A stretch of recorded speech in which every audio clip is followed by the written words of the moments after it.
हां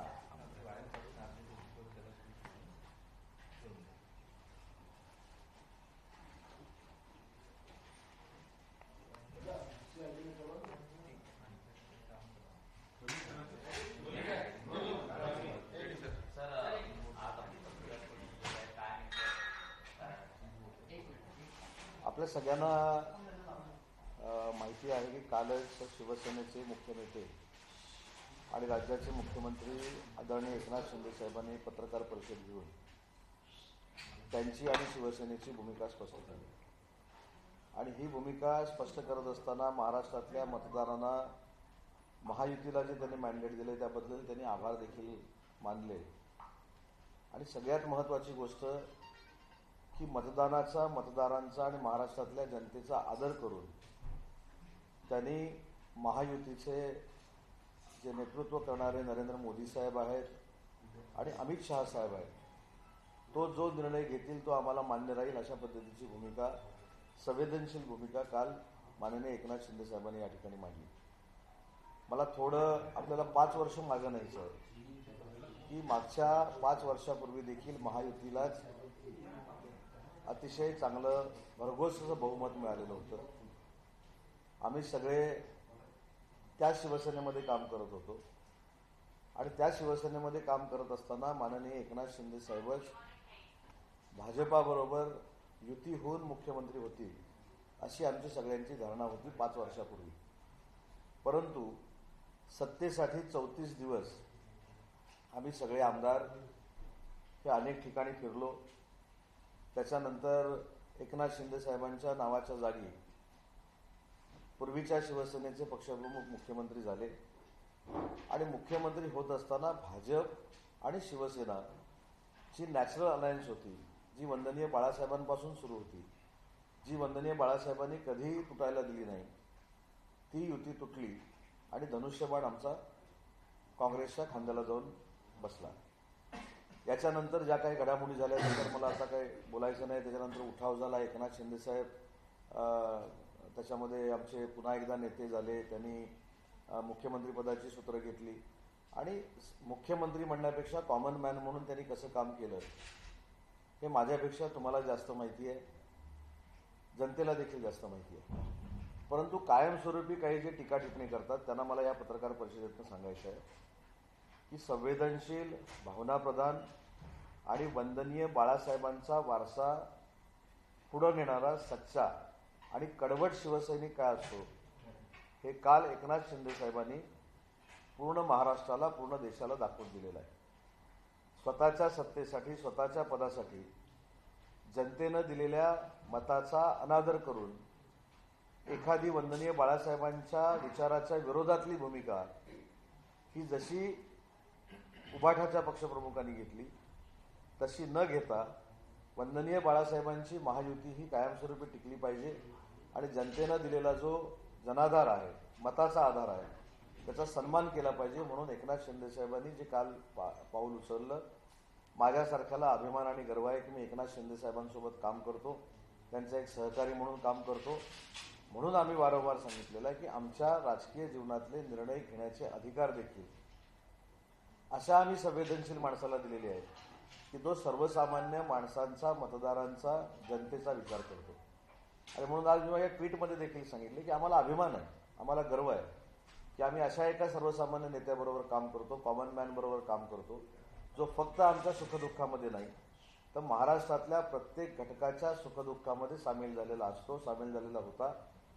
आणि अशा व्यक्तीनं महाराष्ट्राचं नेतृत्व करावं हे जनतेचं म्हणणं असताना देखील माननीय नरेंद्र मोदी आणि अमित शहा साहेब जो निर्णय घेतील तो मला मान्य राहील असं सांगणारं नेतृत्व हे मला असं वाटतं क्वचितच राजकारणामध्ये असतं, दुर्मिळ असतं आणि ते एकनाथ शिंदे साहेबांनी दाखवून दिलंय. आणि त्यांनी उल्लेख देखील हा केला, कारण केलेल्या पाठिंब्याचा किंवा दिलेल्या पाठिंब्याचा उल्लेख सहसा राजकारणामध्ये होत नाही हे तुम्ही 2019ला बघितलेलं आहे. परंतु कालच्या पत्रकार परिषदेमध्ये 2 महत्त्वाच्या गोष्टी त्यांनी सांगितल्या की नाराज होऊन रडायचं नसतं, लढायचं असतं. मी महाराष्ट्राच्या जनतेबरोबर जोपर्यंत राजकीय जीवनामध्ये काम करतोय तोपर्यंत महाराष्ट्राच्या जनतेची सेवा करणार आहे. आणि दुसरं त्यांनी सांगितलं त्याबद्दल देखील मला आमच्या सगळ्या आमदारांच्या वतीनं, शिवसैनिकांच्या वतीनं त्यांना धन्यवाद द्यायचे आहेत की दिलेल्या पाठिंब्याला समर्थन करणं किंवा दिलेल्या पाठिंब्याची जाण ठेवून ते कोट्यावधी जनतेसमोर मांडणं, हा देखील काल एकनाथ शिंदे साहेबांचा स्वभाव अख्ख्या देशानं बघितला. त्याच्यामध्ये त्यांनी सांगितले की माननीय नरेंद्र मोदी साहेबांनी, अमित शहा साहेबांनी आणि भाजपाच्या सगळेच नेत्यांनी, म्हणजे देवेंद्रजी असतील, सगळे असतील, यांनी मला समर्थन केलेलं होतं. आणि अशा वेळी कुठेही आडकाठी न करता त्यांना निर्णय घ्यायला मुभा देणं, मोकळीक देणं, हा राजकारणातला एक सुसंस्कृतपणा आहे. आणि तो पुन्हा एकदा एकनाथ शिंदे साहेबांनी दाखवला आणि त्याचं ॲप्रिशिएशन अख्ख्या महाराष्ट्रानं नाही तर देशानं केलेलं आहे. मला भाजपाच्या नेत्यांना देखील मनापासून धन्यवाद दिले पाहिजेत की पत्रकार परिषद झाल्यानंतर त्यांनी तात्काळ माननीय एकनाथ शिंदे साहेबांच्या नेतृत्वामुळं 2.5 वर्षामध्ये काय काय घडलं याचा उहापोह केला. स्वतः देवेंद्रजींनी देखील या सगळ्या गोष्टीचं कौतुक केलं. आणि हे देखील सगळ्यांना आता मान्य झालेलं आहे की जे नरेंद्र मोदी साहेब आणि अमित शहा साहेब जे निर्णय घेतील ते मान्य राहतील शिवसेनेला, असं स्वतः एकनाथ शिंदे साहेबांनी सांगितल्यामुळं विरोधकांना जे काही पाहिजे होतं, त्या विरोधकांची कोलीकोई जी काही सुरू होती ती पूर्णतः थांबलेली आहे. आणि म्हणून काल जे मी सांगितलं ते पुन्हा एकदा सांगतो की ज्या महाविकास आघाडीला विरोधी पक्षनेता बनवता येत नाही, एवढं सुद्धा आमदारांचं संख्याबळ महाराष्ट्राच्या जनतेने त्यांना दिलं नाही. त्यांनी सारखं आता एकनाथ शिंदे साहेबांवर बोलणं, बदनामी करणं थांबवलं पाहिजे. कारण तुम्ही कितीही जरी बोलला तरी एकनाथ शिंदे साहेबांचं नेतृत्व सर्वमान्य आहे हे महाराष्ट्राच्या जनतेनं दाखवून दिलंय. म्हणून तरी आता शांत बसणं गरजेचं आहे आणि स्वतः आत्मचिंतन आणि आत्मपरीक्षण महाविकास आघाडीच्या सगळ्या पदाधिकाऱ्यांनी करावं, ही माझी त्यांना विनंती आहे. मी जे परवा रात्री सांगितलं ते पुन्हा एकदा ठामपणानं सांगतो की ज्या दिवशी हे निकाल लागले त्या रात्रीपासूनच काही महाविकास आघाडीचे आमदार हे माननीय एकनाथ शिंदे साहेबांच्या संपर्कात आहेत. हे पुन्हा एकदा ठामपणानं अंडरलाईन मी करून सांगतो. सरकार स्थापन झाल्यानंतर याची प्रचिती महाराष्ट्राच्या जनतेला येईल. आणि म्हणून या पत्रकार परिषदेद्वारे मला एवढंच सांगायचं आहे की या महाराष्ट्रानं संवेदनशील, भावनाप्रधान, लोकांमध्ये जाऊन काम करणारा, मुख्यमंत्र्याची केबिन ही माझी नाही तर ती सर्वसामान्यांची आहे हे सांगणारा, वर्षा बंगला हा माझा नाही तर महाराष्ट्रातल्या जनतेचा आहे सांगणारा मुख्यमंत्री महाराष्ट्रानं बघितला.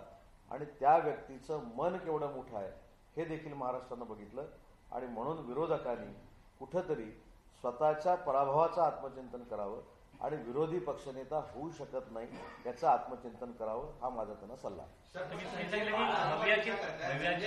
नव्याचे काही आमदार तुम्ही म्हटलं की संपर्कात आहेत एकनाथ शिंदेच्या, म्हणजे तिन्ही पक्षातले की फक्त ठाकरे? मला असं वाटतं की काही गोष्टी ह्या सरकार स्थापन होईपर्यंत आपण थांबवल्या पाहिजेत, त्या सिक्रेट ठेवल्या पाहिजेत, गोपनीय ठेवल्या पाहिजेत, तो सस्पेन्स असाच ठेवला पाहिजे. परंतु कुठच्याही परिस्थितीमध्ये काही आमदार हे एकनाथ शिंदे साहेबांच्या संपर्कात आहेत, भविष्यामध्ये खासदार देखील राहू शकतात असं माझं मत आहे. आपण म्हणाला की मोदी शहा निर्णय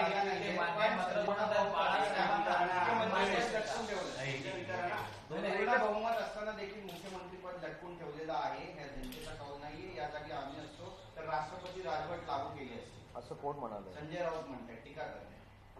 2019ला महायुतीचं सरकार आल्यानंतर 34 दिवस आम्हाला डांबून ठेवलं होतं. ते कशासाठी ठेवलं होतं ते विसरले काही जनता? मुद्दा असा आहे की आपण ज्यावेळी एखाद्यावर टीका करतो, एखाद्याला बदनाम करण्याचा प्रयत्न करतो, आपला TRP टिकवण्याचा प्रयत्न करतो, त्याचवेळी हे देखील आपण आत्मचिंतन केलं पाहिजे की मागच्या 5 वर्षापूर्वी जे सरकार आलं होतं ते भाजप आणि शिवसेनेचंच आलं होतं, बरोबर आहे? मग त्यावेळी का 2 दिवसात 4 दिवसामध्ये सरकार स्थापन झालं नाही? त्या दिवशी त्यावेळेला 34 दिवस का लागले? त्यामुळे त्याचं देखील आत्मचिंतन करावं. आणि मला असं वाटतं की उगाच टीका करण्यापेक्षा आपल्या पदरी जे पडलेलं आहे त्याचं आत्मचिंतन करावं. बाळासाहेबांचं नाव संजय राऊत म्हणतायत पक्षाचे निर्णय मोदी शहाना घ्यायला लावता, तर त्यांनी बाळासाहेबांचं नाव घेऊन असं देखील म्हणतायत. ज्या काँग्रेसच्या नेत्यांनी दसरा मेळाव्यामध्ये हिंदू हृदयसम्राट बाळासाहेब ठाकरे असा उल्लेख करू नका म्हणून सांगितल्यानंतर देशभक्त बंधू भगिनी हा उल्लेख झाला, त्यांनी आम्हाला सांगण्याची अजिबात आवश्यकता नाही. खऱ्या अर्थानं वंदनीय बाळासाहेबांचा विचार, वारसा हे एकनाथ शिंदे साहेब पुढे घेऊन जातात आणि त्याची प्रचिती काल पूर्ण देशाला आलेली आहे. सर, आज सकाळी विनोद तावडे आणि अमित शहा यांच्यामध्ये बैठक झाली दिल्लीमध्ये आणि त्यामध्ये अशी माहिती मिळते की त्यामध्ये महाराष्ट्राचा मुख्यमंत्री हा मराठा चेहरा असावा अशा पद्धतीची चर्चा झाल्याची माहिती मिळते. नेमकं मराठा मुख्यमंत्री असल्याचे काय फायदे महाराष्ट्राला? मला असं वाटतं की विनोदजी अमित शहा साहेबांना भेटले हा त्यांचा पक्षाचा किंवा वैयक्तिक प्रश्न आहे, त्याच्यावर मी बोलणं योग्य नाही. शिवसेना म्हणून मुख्य नेते एकनाथ शिंदे साहेबांनी आमची भूमिका स्पष्ट केलेली आहे आणि फक्त ही पत्रकार परिषद मी एवढ्यासाठीच घेतलेली आहे की विरोधक ज्या पद्धतीनं फेक नरेटिव्ह सेट करण्याचा प्रयत्न करत होते त्याला तिलांजली मिळालेली आहे. आता मी 3 दिवस सारखा जो उल्लेख करतो की गिरे तो भी टांग उपर अशा आविर्भावामध्ये कोणी राहू नये. आपले 20, 16, 10 जे काय आहेत ते सांभाळावे. ज्या लोकांनी सरकार स्थापन करण्यासाठी 34 दिवस, दीड महिना लावला आणि काँग्रेससाठी अनेक वेळा दिल्लीमध्ये गेले, त्यांनी दिल्लीच्या गोष्टी आम्हाला सांगण्याची आवश्यकता नाही. एकनाथ शिंदे साहेबांच्या नेतृत्वाखाली वंदनीय बाळासाहेबांच्या विचाराचा शिवसेना हा पक्ष त्यांच्याच नेतृत्वाखाली चालतो. आम्ही महाराष्ट्रामध्येच निर्णय घेतो, परंतु महायुती असल्यामुळं काही लोक जसा धनुष्यबाण काँग्रेसकडे दिल्लीला नेऊन ठेवलेला त्यांनी होता तो आम्ही आणला. तशासाठी काय एकनाथ शिंदे साहेब दिल्लीमध्ये जात नाही. शेवटी नरेंद्र मोदी साहेब हे देशाचे पंतप्रधान आहेत, अमित शहा साहेब हे देखील मंत्री महोदय आहेत आणि या महायुतीचे नेते आहेत. त्याच्यामुळे दिल्लीमध्ये सरकार स्थापन करण्यासाठी चर्चा करणं हे अयोग्य नाही. परंतु ज्या राहुल गांधींनी स्वातंत्र्यवीर सावरकरांवर टीका केली, ज्या वंदनीय बाळासाहेबांनी स्वातंत्र्यवीर सावरकरांचा कायमस्वरूपी आदर केला, त्या स्वातंत्र्यवीर सावरकरांवर टीका झाल्यानंतर जे बोलू शकत नाही त्यांनी आम्हाला सल्ला द्यायची आवश्यकता. सर, फॉर्म्युला ठरलाय का? काही फॉर्म्युला खाते वाटपाचा फॉर्म्युला ठरलाय का? फॉर्म्युल्याची मला असं वाटतं की चर्चा नाही, फॉर्म्युल्याची चर्चा मला अजिबात करण्याची आवश्यकता नाही. आम्ही सगळे अधिकार आमच्या अपक्ष आमदारांसहित, मित्र पक्षासहित आणि शिवसेनेच्या आमदारांनी माननीय एकनाथ शिंदे साहेबांना दिलेले आहेत आणि एकनाथ शिंदे साहेब जो निर्णय घेतील तो आम्हाला अभिमान आहे आणि तो आम्हाला मान्य आहे. म्हणून मगाशी मी सांगितलं की आम्ही सांगताना आमच्या नेतृत्वावर आमचा विश्वास आहे आणि त्या नेतृत्वाबद्दल आम्हाला गर्व आणि अभिमान आहे. मी स्पष्ट सांगितलं. मुख्यमंत्री एकनाथ शिंदे यांच्या चेहऱ्यावर लढवली गेली, एवढं ही निवडणूक मुख्यमंत्री एकनाथ शिंदे यांच्या चेहऱ्यावर लढवली गेली, इतकं यश मिळालं, लाडकी बहीण असू दे किंवा इतर योजनांच्या माध्यमातून, तरी देखील मुख्यमंत्रीपद दिलं जात नाही. हा कुठेतरी अन्याय वाटतो का तुम्हाला? महायुतीनं ही निवडणूक लढवलेली होती. शेवटी न्याय अन्यायाकडे बघण्यापेक्षा माझ्या नेत्यांनी काय केलंय, माझ्या नेत्यांनी कशा पद्धतीनं या सगळ्या महायुतीला प्रेझेंट केलंय, कशा पद्धतीनं सत्ता आल्यानंतर ते वागले, याच्यावर देखील आमच्या पक्षाचं भवितव्य अवलंबून असतं. आजही आमच्या प्रत्येक शिवसैनिकाची भूमिका तुम्ही जे सांगताय तीच आहे.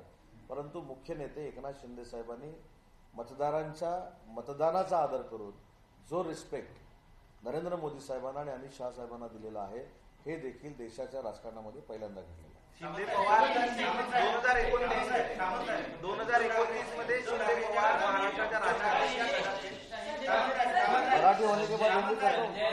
मराठी होने संजय राऊत म्हणतायत महायुतीत जरी शिवसेना असली तरी शिवसेनेला निर्णय घेण्यात त्यांच्याकडे अधिकार राहणार नाही आणि ते बॅगेज म्हणतात. शिंदे आणि अजित पवार हे भाजपसाठी बॅगेज आहे, त्यांनाही तोडून स्वतःसोबत घेऊ शकतात. ज्या 20 आमदार असलेल्या शिवसेनेची काँग्रेस झालेली आहे, काँग्रेसच्या आदेशावर जी उभाठा शिवसेना चालते त्यांच्या कुठच्याही नेत्याने आमच्या नेत्याला मार्गदर्शन करण्याची आवश्यकता नाही. मी जे मगाशी सांगितलं की मी काही खालच्या स्तरावर जाऊन बोलणार नाही, मी हीनपातीवर जाऊन बोलणार नाही, पण माझ्या पक्षाबद्दल, माझ्या नेत्याबद्दल मला अभिमान आहे. माझ्या नेत्यानं जे कर्तृत्व करून दाखवलेलं आहे त्यातलं 2% देखील कोणी केलेलं नाही हे महाराष्ट्राच्या जनतेला माहिती आहे. आणि म्हणून मला असं वाटतं की कुठच्याही परिस्थितीमध्ये सरकार स्थापन करत असताना सन्मानपूर्वकच स्थापन होईल आणि त्याच्यामध्ये माननीय एकनाथ शिंदे साहेबांचा व्हॉइस हा फार मोठा राहील. साहेब, तुम्ही म्हणताय की उद्धव ठाकरेंचे काही लोक तुमच्या संपर्कात आहेत, किती आमदार संपर्कात आहेत? मी सांगितलं ना, हा सस्पेन्स थोडे दिवस राहू दे. आहे तेवढं नक्की मी जबाबदारीनं सांगतोय आणि मी तिसऱ्यांदा परत रिपीट करतोय. काल मी शब्दप्रयोग केला होता की अधोरेखित करा, आज सांगितलं अंडरलाईन करा. सरकार स्थापन झाल्यानंतर शिंदे साहेबांच्या जे संपर्कात आहे ते एक एक पुढे येतील. कदाचित खासदार देखील असू शकतात असं माझं मत आहे. मुख्यमंत्रीपदी चर्चेत असल्याचं कळतंय शिवसेनेकडनं, कारण मुख्यमंत्री राहिले एकनाथ शिंदे हे त्या महत्वाच्या भूमिकेत न राहता पक्ष संघटनेकडे जास्त महत्व देणार आहे आणि आपलं नाव उपमुख्यमंत्रीपदी चर्चेत. टीव्हीवर काय बातम्या येतात किंवा काय न्यूज येतात ह्याच्याशी वैयक्तिक माझा काही संबंध नाही, परंतु मी माझं नेतृत्व एकनाथ शिंदे साहेबांना मानतो. एकनाथ शिंदे साहेबांना आमचे देखील राजकीय निर्णय घ्यायचे अधिकार आम्ही दिलेले आहेत. त्याच्यामुळे अशा टीव्हीवरच्या बातमीला भरडून जाणारा उदय सामंत नाही. मी एकनाथ शिंदे साहेबांबरोबर होतो आहे, भविष्यात देखील राहणार आहे. माझ्या राजकीय जीवनाचं काय करायचं ह्याचा निर्णय एकनाथ शिंदे साहेब घेतील. सर, स्वतंत्र लढायला हवं, त्यांनी कुणासोबत जाऊ नये, स्वतंत्र लढायला हवं यापुढे. अंबादास दानवेंचं स्टेटमेंट. मला असं वाटतं की ती पत्रकार परिषद बघा, ही पत्रकार परिषद बघा. विरोधी पक्षनेते अंबादास दानवेंनी काही संघटना वाढवण्यासाठी सूचना केल्या.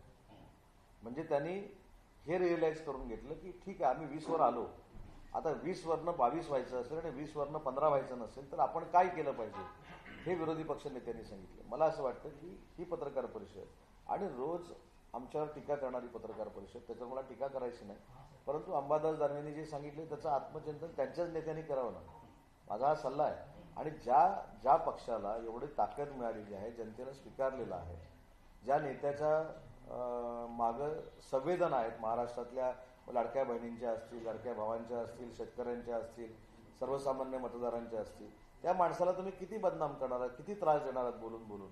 पण त्यांचं एकनाथ शिंदे साहेबांचं मी मनापासून कौतुक करतो की कधीही ढळमळले नाही, कधी त्यांनी त्यांचा बॅलन्स घालवला नाही. असा परिपक्व नेता देशामध्ये घडणं हे आपल्या सगळ्यांचं भाग्य आहे. सर, विजय वडेट्टीवार म्हणतात की 2029च्या निवडणुकीमध्ये भाजपा एकनाथ शिंदे आणि पवार या दोन्ही नेत्यांना राजकीय पटलावरनं बाद करतील, त्यांना संपवतील, कारण भाजपाची गरज संपली आहे. आता कोणाला तरी काहीतरी बोललं तर पाहिजेच. शेवटी त्यांना देखील माहिती आहे की 5 वर्ष आपल्याला नुसतं बोलायचंच आहे, कदाचित इकडे यायचं आहे, काय तर तर मला माहीत नाही नक्की काय होणार आहे ते. परंतु माझं म्हणणं आहे की एवढं सगळं मताधिक्य आणि आमदार आल्यानंतर माझं विजय वडेट्टीवार साहेबांना देखील एक विनंती आहे की तुम्ही किती एखाद्या व्यक्तीला बोलणार आहात, किती एका व्यक्तीचा द्वेष करणार आहात. शेवटी जनतेनं दाखवून दिलं की एकनाथ शिंदे साहेब काय आहेत, देवेंद्रजी फडणवीस काय आहेत आणि अजितदादा काय आहेत. तुम्ही एखाद्या व्यक्तीला टार्गेट करून, बरं तुम्ही सगळे ज्यावेळी शिंदे साहेबांना भेटता तेव्हा शिंदे साहेबांवर एवढी स्तुती तुम्हाला उधळता की फक्त आम्हाला पत्रकार परिषदेमध्ये हे बोलावं लागतं हे तुम्ही सांगता. त्यामुळे मला असं वाटतं की अशा पद्धतीचं राजकारण करू नये.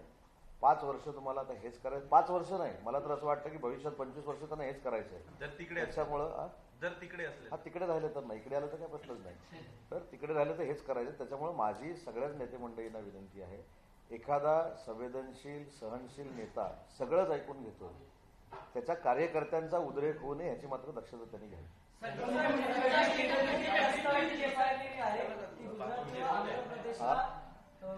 रत्नागिरी प्रस्तावित रिफायनरी आहे ती गुजरात किंवा आंध्र प्रदेशला जे आहे ते करण्याचा निर्णय केंद्र घेत आहे अशी सध्या बातमी येते. आणि विरोधक सुद्धा एक पहिली गोष्ट अशी आहे, विरोधक म्हणजे कोण मला लॉजिक कळत नाही. विरोधक आता जर रिफायनरी गेली असं तुमच्या म्हणणं, मला माहित नाही, तुम्ही सांगताय त्याच्यावर सांगा. तेच म्हटलं सर, तुमचा आदर ठेवून बोलतो. विरोधक ही बातमी असेल, त्या बातमीनुसार ते म्हणणं खरं असेल असं जर तुमचं म्हणणं आहे तर ते परत कसं काय टीका करू शकतात. रिफायनरी पहिली पाहिजे म्हणून कोणी सांगितली? त्यांनीच. परत रिफायनरी नको म्हणून कोणी सांगितली? त्यांनीच.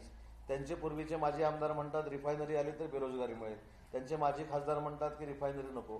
हे सगळं जनतेला माहिती आहे. परंतु रिफायनरीच्या बाबतीत सरकार स्थापन झाल्यानंतर तिथल्या लोकांना जे हवं ते आम्ही नक्की करून देऊ.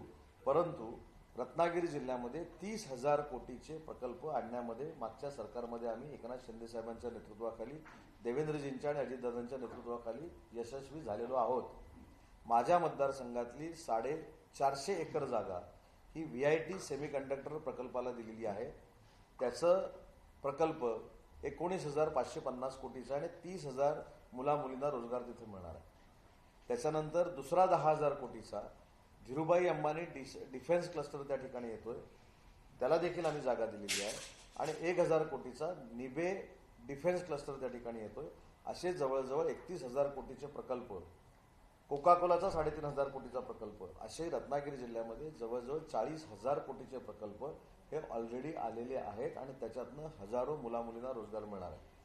रिफायनरीच्या बाबतीमध्ये जी भूमिका आहे, हे खरं तर प्रश्न आम्हाला विचारण्यापेक्षा माझी आपल्याला विनंती आहे की ज्यांनी पहिलं रिफायनरीचं पत्र दिलं की बारसूसारखी जागा असू शकत नाही 13,000 एकर, तिथं काडी देखील उगवत नाही, त्याच्यातनं बेरोजगारी दूर होऊ शकते, त्यांचा अजेंडा ज्यावेळी निघतो त्यावेळी त्या बारसूला ते विरोध करतात. त्याच्यामुळे राजकारणासाठी आपली भूमिका किती वेळा बदलावी हे देखील काही लोकांनी समजून घेतलं पाहिजे.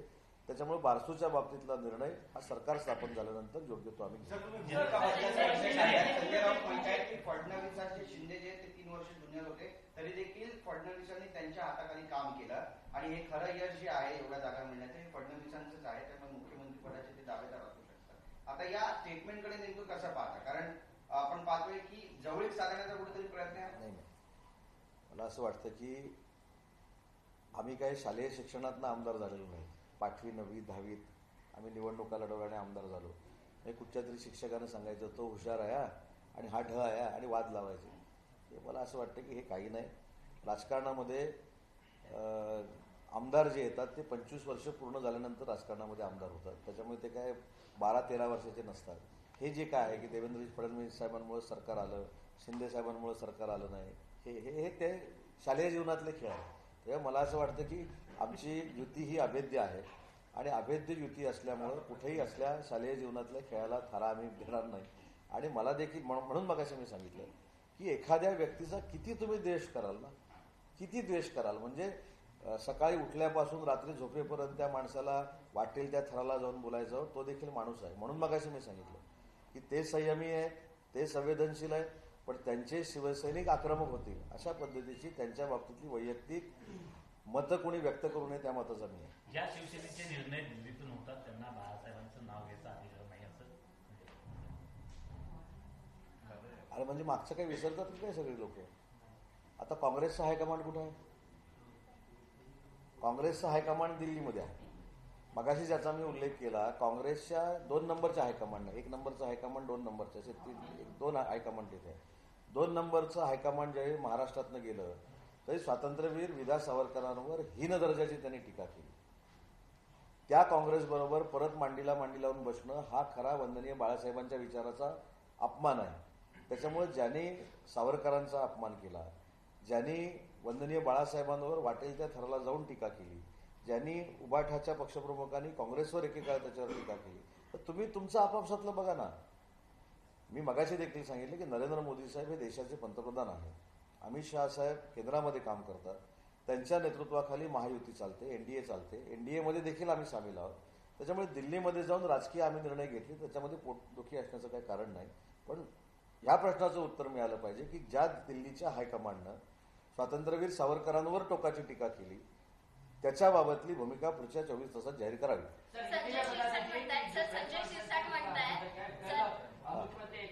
मराठी पूर्ण करूया का? संजय शिरसाट म्हणाले की उपमुख्यमंत्री एकनाथ शिंदे हे उपमुख्यमंत्री पद घेणार नाहीत असं माझं म्हणणं आहे, असं त्यांनी सकाळी विधान केलेलं आहे. यावर काय? मी मगाशीच सांगितलं की या संदर्भामध्ये मला कसलंही वक्तव्य करायचं नाही.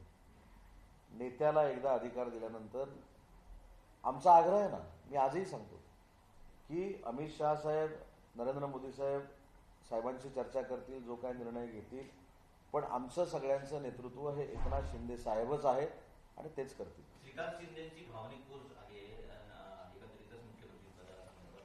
तर एकनाथ शिंदेनी काल पत्रकार परिषद देऊन जी भूमिका जाहीर केली, तो मुख्यमंत्री पदावरचा दावा सोडणं असं समजायचं का? त्याच्यामध्ये दावा सोडणं असं होतं असं मला वाटत नाही. त्यांनी रिस्पेक्टफुली सांगितलंय की मोदी साहेबांना आणि अमित शहा साहेबांना अधिकार दिलेले आहेत. त्या बैठकीची आपण वाट बघू. त्याच्यामुळे मला असं वाटतं की बैठक आज किंवा उद्या होईल, त्या बैठकीची आपण वाट बघू. परंतु सरकार स्थापन व्हायला 34 दिवस लागणार नाही. नहीं, मैंने ये 2 दिन पहले भी बोला था कि जब रिजल्ट का डिक्लेरेशन हुआ तब से ही महाविकास आघाड़ी के कुछ एमएलए माननीय शिंदे साहब के संपर्क में है, लेकिन हमारी प्रायोरिटी सरकार स्थापन करना है. कल प्रेस कॉन्फ्रेंस लेके हमारे नेता कितने संवेदनशील है उन्होंने देश को दिखाया है. और सरकार स्थापन होने के बाद ये जो आप बोल रहे हैं कि कितने हमारे संपर्क में हैं, कितने हमारे संपर्क में नहीं है, वो आपको पता चलेगा. सर, इसका सवाल यही है ना कि जो चुनाव है वो मुख्यमंत्री के चेहरे पे लड़ा गया. लाडली बहन योजना जो है वो आप लोगों के लिए बहुत ही कामयाब साबित हुई. तो सवाल ये कि जब चेहरे पे एकनाथ शिंदे के चेहरे पे चुनाव लड़ा गया तो मुख्यमंत्री के रेस से खुद को अलग किया जाना कितना. एक बात ऐसी है कि खुद खुद भाजपा के जो नेता है, उन्होंने, महाराष्ट्र के जो नेता है, उन्होंने भी ऐसा कहा है कि एकनाथ शिंदे साहब के नेतृत्व में ही महायुति का चुनाव लड़ा गया। लेकिन खुद एकनाथ शिंदे साहब ने आके जो 5 बरस पहले हुआ था, आपको पता है, हम मेरे ख्याल से 34 डेज त्याला ओलीस असणं असं म्हणतात काय, हमको रखा था होटल में, वो तो नौबत नहीं आए। हमने जो एमएलए लोगों को बुलाया था वो गठनेता चुनने के लिए बुलाया था, और वो अभी हम हर एक के मतदार संघ में गए हैं। लेकिन हमने पूरा अधिकार एकनाथ शिंदे साहब को दिया है, और एकनाथ शिंदे साहब जो कुछ फाइनल करेंगे उसका समर्थन हमारे सब एमएलए और शिवसेना करेगी। विपक्ष का तंज कस रहा है कि एकनाथ शिंदे की उपयोगिता खत्म हो गई है और ये बात अब जल्द से जल्द जो है अजित पवार को भी पता चलेगी। नहीं, अभी खुद के हाथ में कुछ बचा नहीं है, इसलिए अभी अजित पवार साहब के बारे में कहना, शिंदे साहब के बारे में कहना। मैंने ये भी बोला है कि इतना संवेदनशील आदमी रहने के बाद भी उसके ऊपर हर बार जो टीका टिप्पणी होती है, इससे उन्होंने सब कार्यकर्ता लोगों को बोला है कि संयम रखो। लेकिन संयम रखने के लिए जो महाविकास आघाड़ी के नेतागण हैं, उन्होंने भी संयम से बोलना चाहिए, नहीं तो आगे जाके हमारा शिवसैनिक आक्रामक हो जाएगा।